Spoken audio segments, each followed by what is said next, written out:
Hello hi friends, welcome to షహోమి channel. ఈరోజైతే నేను చికెన్ పచ్చడి ఎలా పెట్టాలో ఈ వీడియోలో చూపిస్తానండి. ఖచ్చితంగా ట్రై చేయండి, చాలా టేస్ట్గా ఉంటుంది. మనం ఇలా చికెన్ పచ్చడిని వేడి వేడి అన్నంలో వేసుకొని తింటే మాత్రం టేస్ట్ చాలా బాగుంటుందండి.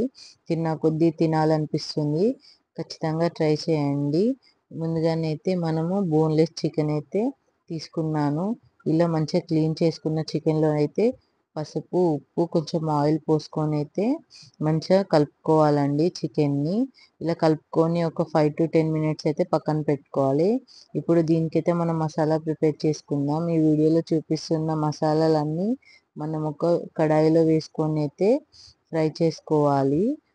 అట్లా 2 మినిట్స్ అంతే. ఫ్రై చేసుకున్న తర్వాత మిక్సీ పట్టుకొని పక్కన పెట్టుకోవాలి. ఇప్పుడైతే ఆ కడాయిలో చికెన్ వేసుకొని అయితే ఫ్రై చేసుకోవాలి. ఇప్పుడు అందులో చికెన్ నుండి వచ్చే వాటర్ అంతా ఎవాపరేట్ అయ్యి చికెన్ మొత్తం ఫ్రై అయ్యే విధంగా ఇలా వీడియోలో చూపిస్తున్నట్టయితే ఫ్రై చేసుకోవాలి. నెక్స్ట్ ఇంకో కడాయిలో అయితే మనము ఆయిల్ బాగా వేసుకోవాలండి, డీప్ ఫ్రైకి సరిపడేంత. ఇప్పుడు ఆయిల్ వేసుకున్న తర్వాత వేడయ్యాక అందులో మనం చికెన్ వేసుకొని అయితే డీప్ ఫ్రై చేసుకోవాలి.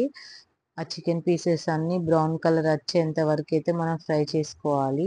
బాగా ఫ్రై అయితే చేయకండి, పీసెస్ అనేటివి గట్టి పడితే. ఇలా లైట్గా బ్రౌన్ కలర్ వచ్చిన తర్వాత ఫ్రెష్గా పట్టుకున్న అల్లం వెల్లుల్లి పేస్ట్ అయితే అందులో వేసుకొని ఫ్రై చేసుకోవాలి.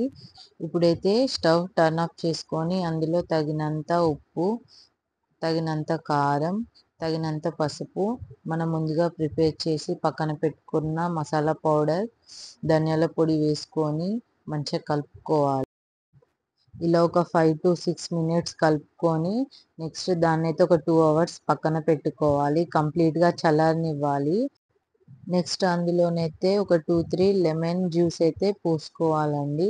ఇలా పోసుకున్న తర్వాత మళ్ళీ మంచిగా వాటిని అయితే కలుపుకోవాలి ఈ పచ్చడిని.